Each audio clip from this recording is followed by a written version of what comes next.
Antes de empezar con el estudio del Salmo 119, hay una foto que quiero mostrarles. Miren ustedes ahí. En nuestra época nosotros andamos con zapatillas cerradas, zapatos cerrados. Muy pocas veces usamos sandalias.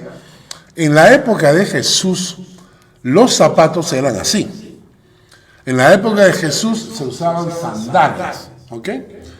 Y entonces, ¿qué ocurre con las sandalias? Las sandalias te protegen del piso, pero no del polvo. Y en ese tiempo, en esas ciudades, no habían calles asfaltadas. En el mejor de los casos eran calles con piedra, ¿no? Pero la mayoría de calles no tenían asfalto, eran polvo, eran tierra. Entonces, cuando tú salías a caminar en la mañana, te dabas un duchazo, salías impecable, vestidito con tu túnica preciosa, y salías a caminar. Después de un rato de caminar, tus pies estaban llenos de mugre, estaban llenos de tierra, de barro, de polvo, etc. Entonces, la costumbre era, cuando tú llegabas a una casa, muchos de ellos se sentaban, no habían como bancas, ¿no? A veces se sentaban en pequeñas bancas al ras del piso. Y entonces cuando tú te sientas en bancas al ras del piso, o en una silla muy pequeña, tus pies quedan a la vista de los demás. Era horroroso, ¿no? Horroroso tener delante tuyo un pie todo lleno de tierra, con el dedo lleno de barro, ¿no? O sea, horrible. Entonces, ¿qué hacían? Se lavaban los pies. ¿Recuerdan ustedes a Jesús? Juan, no me acuerdo el pasaje exactamente, Juan capítulo 2, que es lo 3, cuando las bodas de Canaán, cuando Jesús convierte el agua en vino, dice literalmente el texto que utilizó las tinajas que estaban a la puerta de la casa para lavarse los pies. Fue esa agua la que se convirtió en vino. Ahora, no se asusten.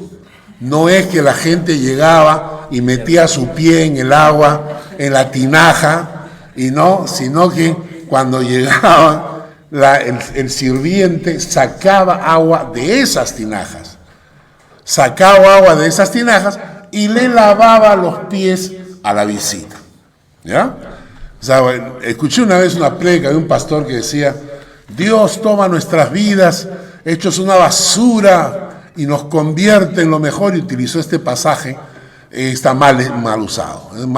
No es, esa agua no es que agua llena de tierra, ¿no? Sino que de ahí sacaban el agua y con esa agua lavaban los pies. ¿Quién lavaba los pies? Lavaba el sirviente de menor categoría. El esclavo de menor categoría lavaba los pies de la visita, ¿ok? Hay un pasaje que tenemos ahora, que vemos ahí en Juan, capítulo 13, versículo 3. Juan, capítulo 13, versículo 3. Hay un pasaje que es muy interesante. Dice: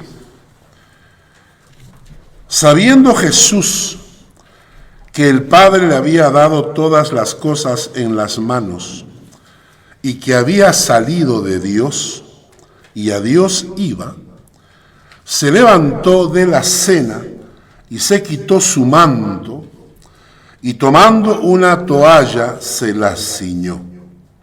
Luego puso agua en un lebrillo y comenzó a lavar los pies de los discípulos y a enjugarlos con la toalla con que estaba ceñido. Entonces vino a Simón Pedro, y Pedro le dijo: Señor, ¿tú me lavas los pies? Claro, Pedro reacciona, ¿no? Porque ¿quién hacía esa labor?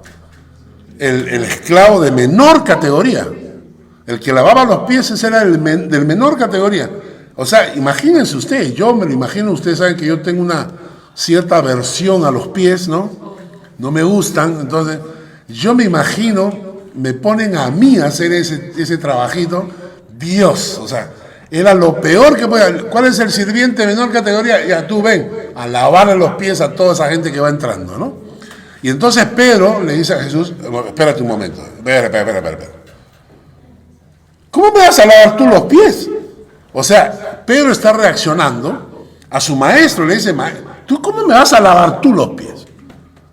Tú no eres el esclavo de menor categoría, ¿no? Entonces, Jesús le contesta. Respondió Jesús y le dijo, lo que yo hago, tú no lo comprendes ahora, mas lo entenderás después. Pedro le dijo, no me lavarás los pies jamás. Interesante, ¿no? No me lavarás los pies jamás. Y Jesús le respondió, si no te lavare, no tendrás parte conmigo. Si no te lavare, no tendrás parte conmigo.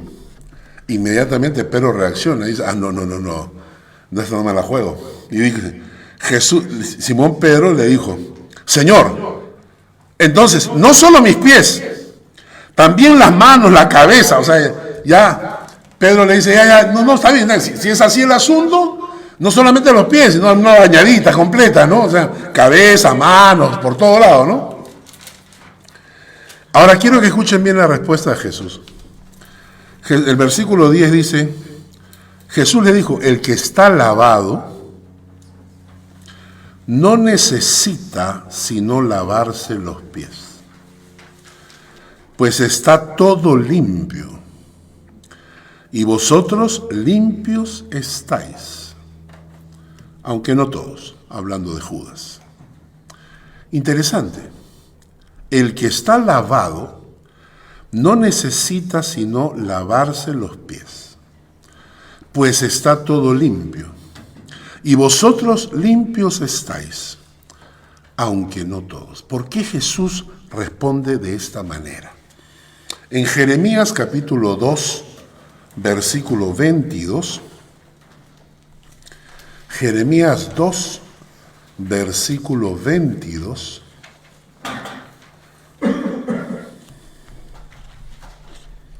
dice, Jeremías 2, 22, aunque te laves con lejía y amontones jabón sobre ti, la mancha de tu pecado permanecerá aún delante de mí, dijo Jehová el Señor.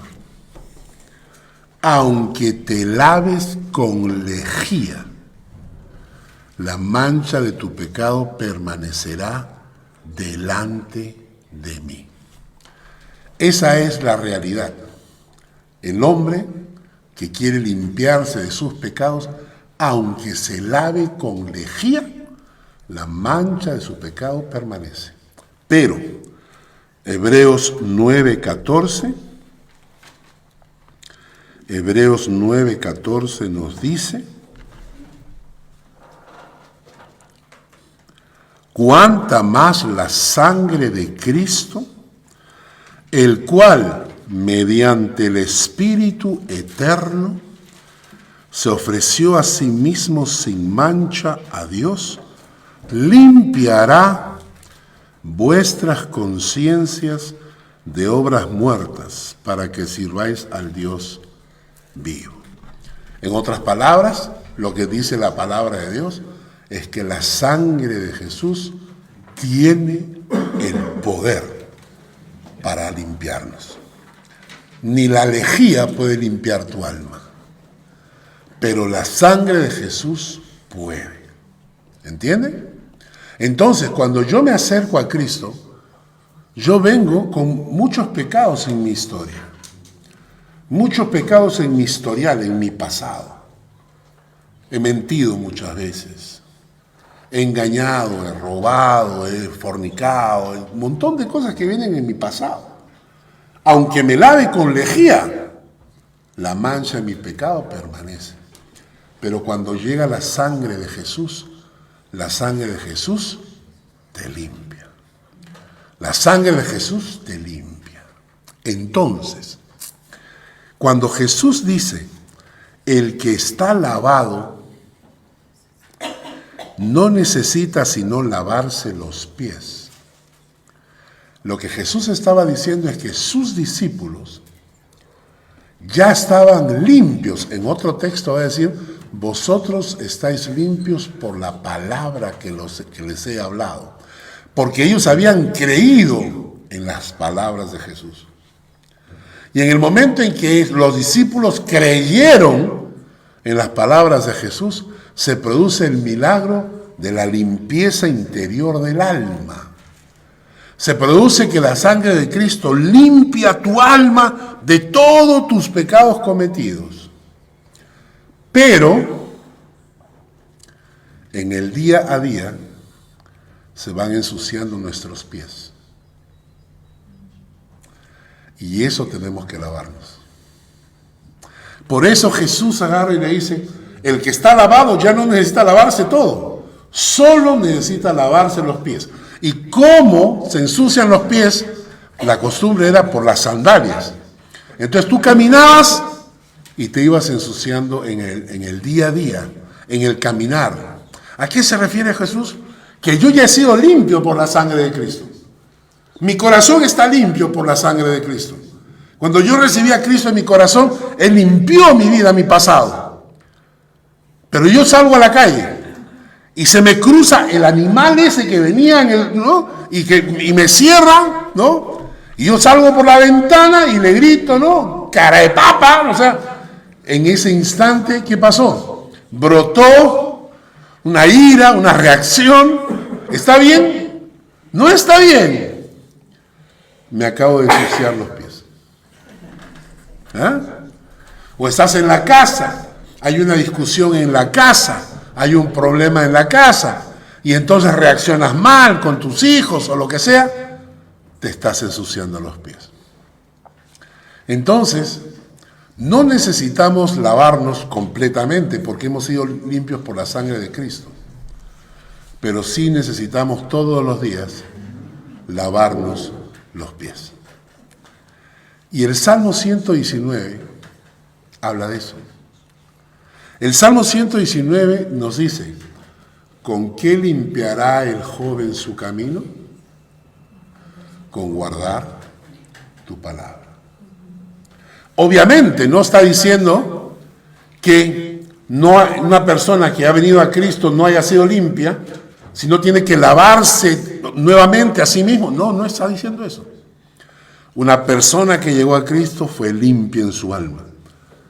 Pero día a día vamos ensuciándonos los pies. Y por eso, ¿con qué limpiará el joven su camino? Con guardar tu palabra. ¿Me entienden hasta ahí? Muy bien. Vámonos al Salmo 119. Así que al Salmo 119 vamos a llamarlo Operación Lávate los pies. ¿Ya? Salmo 119, versículos 9 al 16, la letra Bet del alfabeto hebreo. Letra Bet, ¿no? Salmo 119, ya saben, operación Lávate los pies. Y aquí vamos a estudiar este pasaje, vamos a empezar. Primero, ¿por qué debería preocuparme?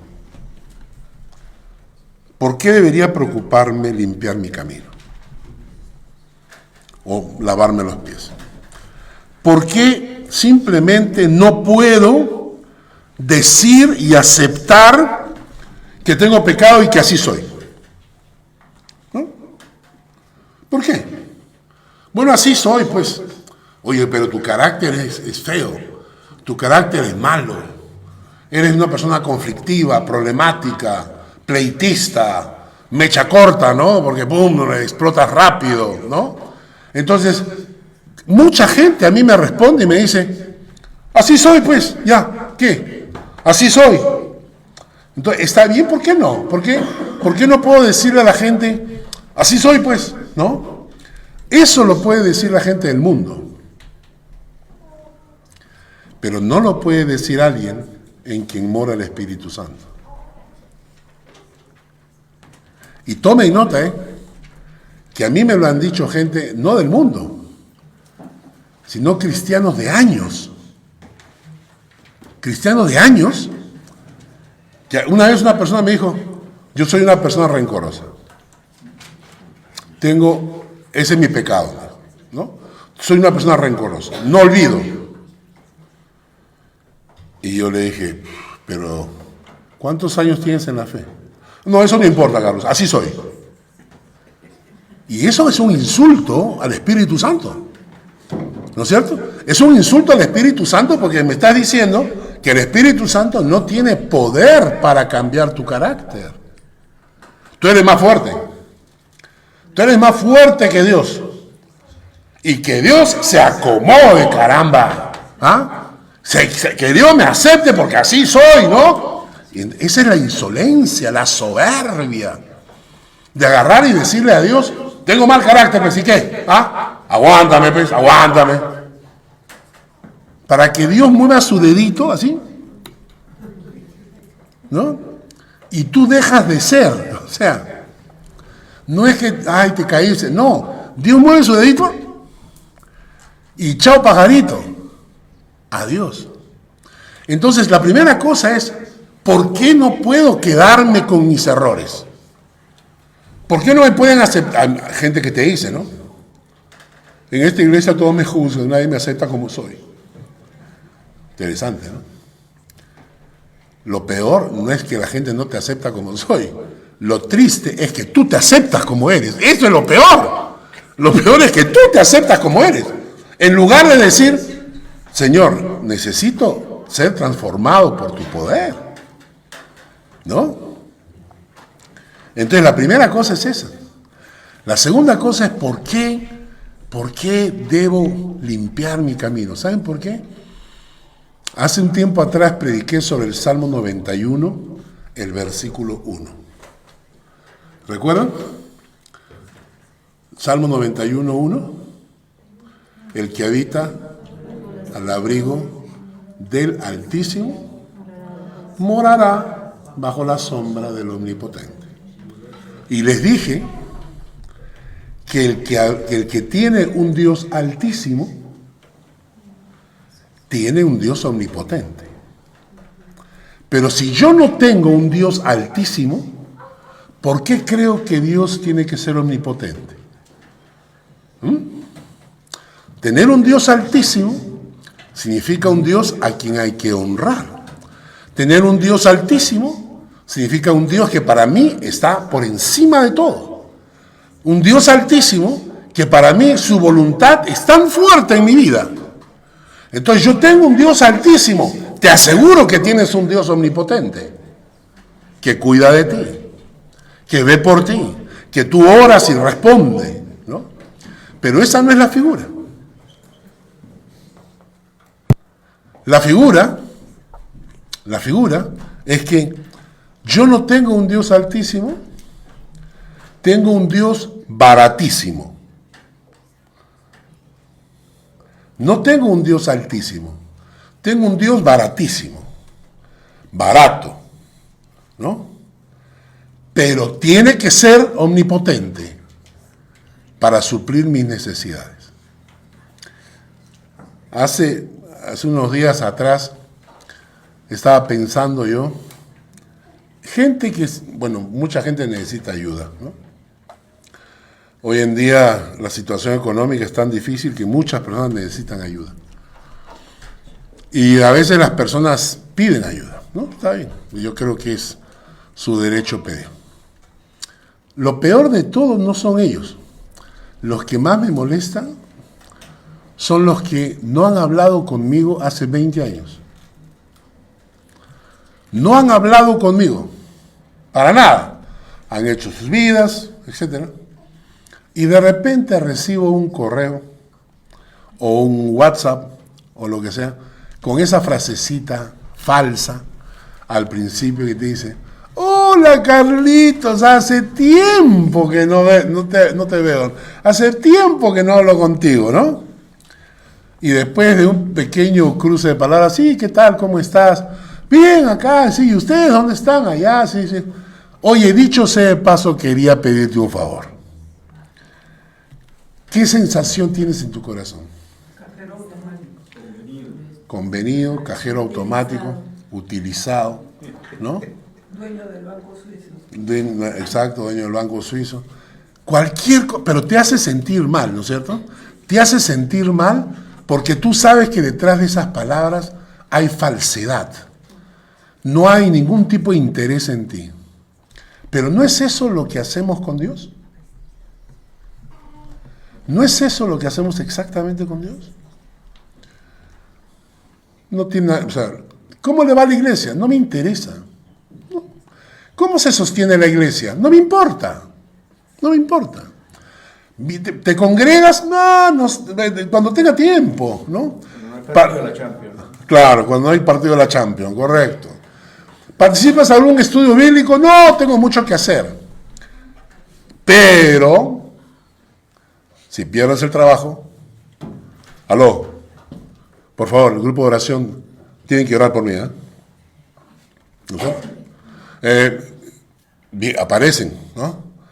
No, Carlos, ¿sabes qué necesito? Tengo un problema, una enfermedad, tengo una angustia, una situación. Entonces quiero que oren por mí. Interesante, ¿no? ¿Te preocupa la iglesia? No te preocupa. ¿Te preocupa la fe? No te preocupa. Pero cuando necesitas algo aparece. Entonces la Biblia dice que cuando tienes un Dios altísimo, entonces tienes un Dios omnipotente. Y por eso, cuando yo tengo un Dios altísimo, no me quedo con mis errores, porque yo quiero honrarlo. Tercera cosa, ¿por qué debería yo limpiar mi camino? Por amor al Señor. Por amor al Señor, ¿no? ¿Cuántas veces nos vamos de viaje y cuando llegamos de visita, las personas, por cariño, porque nos quieren, se han preocupado de limpiar la casa, ordenar la casa, como hacemos nosotros, ¿no?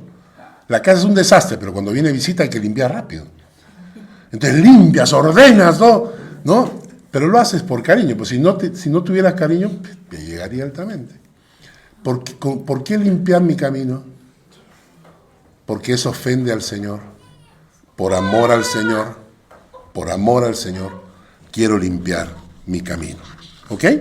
Entonces, la primera pregunta, ¿por qué debería preocuparme en limpiar mi camino? ¿Por qué? Porque el que tiene un Dios al que honra, un Dios altísimo, tendrá un Dios omnipotente, por amor, porque lo vamos a ver en algún momento de nuestras vidas. Segundo, vamos a leer nuevamente el texto. El texto dice, ¿con qué limpiará el joven su camino? Es interesante porque hace un llamado a los jóvenes. Más que a los viejos, este texto habla a los jóvenes. ¿Con qué limpiará el joven su camino? Es interesante porque amamos tanto el pecado, amamos tanto nuestra maldad, que al saber que Jesús perdona, eso me lo han dicho en mi cara, al saber que Jesús perdona, me han dicho, Carlos, esto de la salvación por gracia me encanta, pero déjame pecar y un minuto antes de morir me arrepiento. Qué sapo, ¿no? Primero, como si tuvieran control sobre la vida. Si pudieran decidir, ¿cuándo vas a morir? Me toca mañana a las 3:45. Entonces peco hasta las 3:44 y a las 3:44 me arrepiento. Entonces, y claro, todo el mundo te va a creer, ¿no? Hasta los ángeles te van a creer tu sinceridad de arrepentimiento, ¿verdad? ¿No? Recuerdo amigos de mi juventud en el colegio que me decían eso, ¿no? Y usaban esta palabra. Decían, Carlos, yo quiero vivir la vida, me decían. Quiero vivir la vida antes de entregarme al Señor. Eso significaba que para ellos la vida cristiana era aburrida, cosa que no lo es. Pero quiero que entiendan lo que hay detrás de esas palabras. Quiero vivir la vida. Lo que me está diciendo es que el pecado es vida. El pecado es vivir. Quiero disfrutar del pecado, quiero disfrutar de la maldad antes de morir. Amas el pecado, pensando que el pecado es vida. Y según la Biblia es exactamente lo contrario. No entendemos que el pecado no es vida. La Biblia dice que el pecado es muerte. No entendemos que detrás de cada pecado hay maldad. Porque de una u otra forma se destruye la sociedad en que vivimos, ¿no? A ver, los que están casados. Vamos a preguntarles a los que están casados. ¿Te gustaría que tu esposa te mienta? ¿Por qué no? Es vida. Mentir es vida, es pecado, es vida. Pero es engaño. Es engaño. ¿Qué más? O sea, se destruye la relación, ¿no es cierto? La confianza. La confianza. ¿Qué pasa detrás de cada robo? ¿No? Un día Alejandro, que ya maneja auto, Sara, maneja auto, hay que tener cuidado de estar orando cuando sale a manejar. ¿Maneja mejor que tu mamá o no? Lo he hecho. Entonces Alejandro, por fin trabajando, se ha comprado un auto. Acá en Suiza no va a pasar nada, pero muy probable en el Perú, en 15 minutos te lo han robado. Te dejas tu carro en la puerta y sales y ya no tiene llantas. Y entonces, robo, pecado. Tú sales y ¿qué dices? Qué linda es la vida. No. Te acuerdas de toda la familia del ladrón. Si lo tuvieras cerca, ¿no? Un día yo tuve un ladrón en mis manos, ¿no? Estábamos en mi oficina, mi auto estaba estacionado y un amigo entra y me dice: Carlos, te están robando los espejos del Mitsubishi. Un Mitsubishi Galant Turbo nuevito que estaba en la puerta, y yo salgo corriendo y los pesco a los dos ladrones llevándose los espejos de mi auto en las manos. Ellos ni se imaginaron, porque ellos estaban caminando tranquilos, cuando han escuchado mis pasos, ya se imaginan ustedes cómo son mis pasos, cuando se han volteado yo ya estaba encima de uno, y lo he agarrado, yo no sé de dónde sale la adrenalina, pero lo agarré del hombro, lo levanté y ¡pum! Al piso y con mi pie encima, ¿no? Y el otro se quedó lejos, ¿no? ¿Qué te hace sentir el robo? ¿Bondad? No, destruye. El pecado destruye. 15 minutos de fornicación. ¡Qué rico! Disfrutaste, ¿no? Pero luego tienes que enfrentarte, si no te das cuenta, al aborto. ¿Sí? Aborto. Si lo haces ahora, ¿qué te impide hacerlo cuando estés casado con otra? Por ejemplo. O sea, el pecado siempre destruye. Y lo triste es que la gente agarra y te dice, los jóvenes te dicen, yo quiero disfrutar la vida. O sea, yo quiero disfrutar del pecado que me mata, que me destruye. Yo quiero disfrutarlo hasta un momento antes de morir. Y por eso el texto te invita a los jóvenes, ¿no? Vamos a leer Gálatas 5, y fíjense ustedes toda la variación de pecados para que vean cómo destruye el pecado. Gálatas 5, versículos 19 al 21.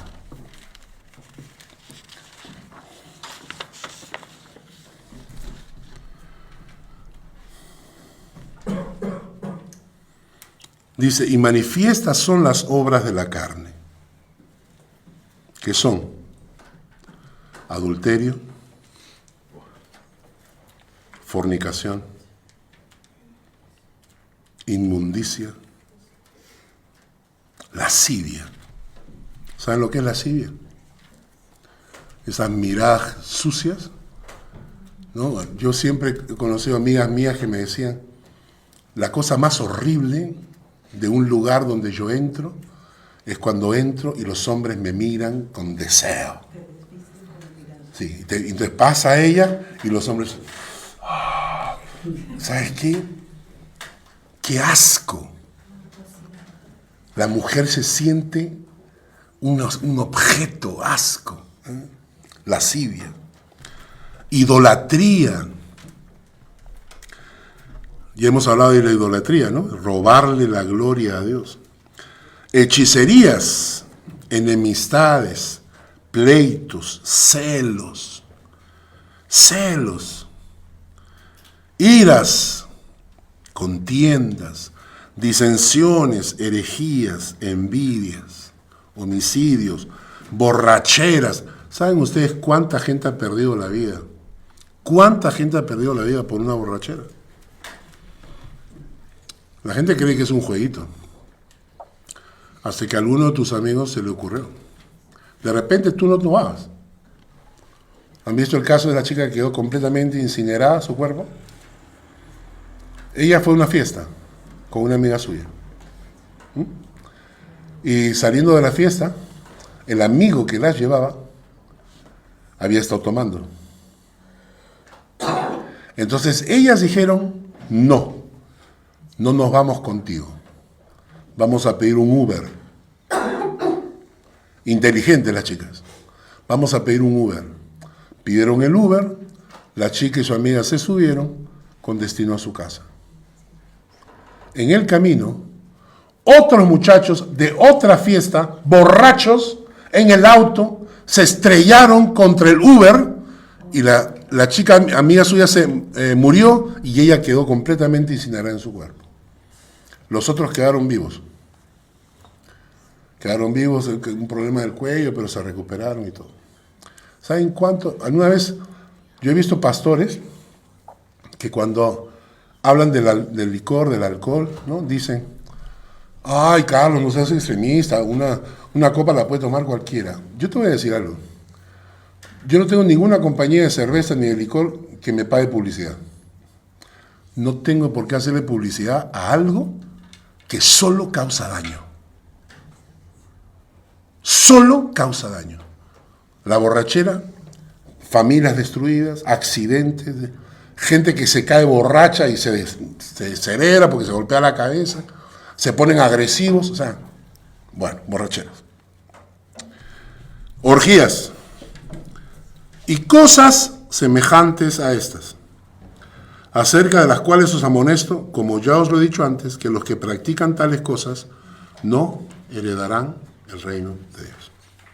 Así como debemos descubrir que detrás de la palabra de Dios se esconde el profundo y eterno amor de Dios por nosotros.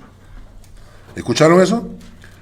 Debemos descubrir que detrás de la palabra de Dios se esconde el eterno y amor profundo de Dios por nosotros.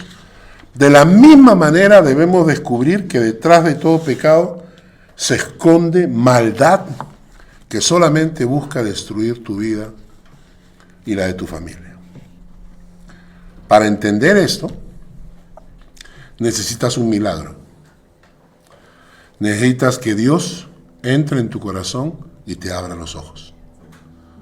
Y te libere de esa esclavitud. Que entre en tu corazón y te limpie.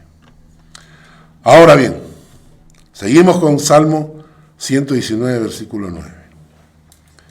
¿Con qué limpiará el joven su camino? Con guardar tu palabra. Entonces la respuesta de Dios es esa, ¿no? ¿Cuál es la clave? ¿Cómo hago para limpiar mi vida? No quiero tener estas cosas que me destruyen, no quiero. Quiero realmente, yo sé que he sido limpio por la sangre de Cristo, pero yo quiero que haya algo en mi vida, y escuchen bien esta frase, quiero que haya algo en mi vida, que vaya desplazando todas esas cosas que me destruyen de mi alma, que las vaya sacando, que las vaya botando, que las vaya empujando. Que entonces que de una u otra forma, dentro de mi vida se produzca un proceso de lavado de pies automático, de limpieza del alma automático. Entonces tengo mal carácter, necesito algo que me vaya sacando el mal carácter. Tengo reacciones que no son buenas, necesito algo que me quite esas reacciones que no son buenas. Tengo malos pensamientos, necesito algo que vaya limpiando mi mente y vaya quitando mi alma esos malos pensamientos. Tengo mirada mala, entonces necesito algo que desplace esa mirada y ponga una mirada limpia en mi corazón. ¿Qué cosa debo hacer para que para que esto pueda ocurrir? ¿Con qué limpiará el joven su camino?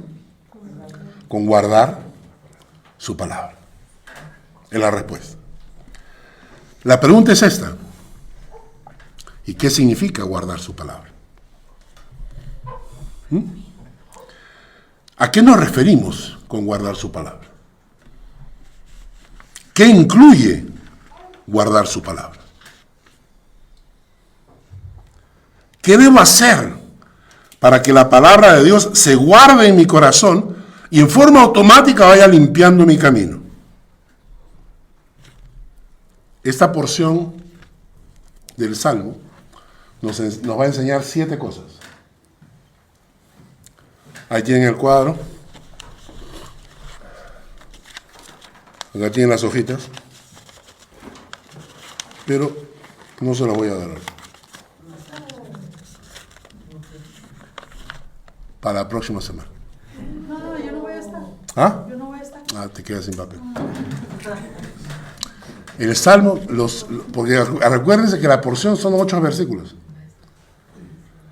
Entonces el primer versículo es con qué limpiará el joven su camino, con guardar su palabra. Los siguientes 7 versículos, cada uno de ellos es una forma de guardar la palabra. Y eso lo vamos a ver la próxima semana. Señor, gracias por esta mañana y por tu palabra.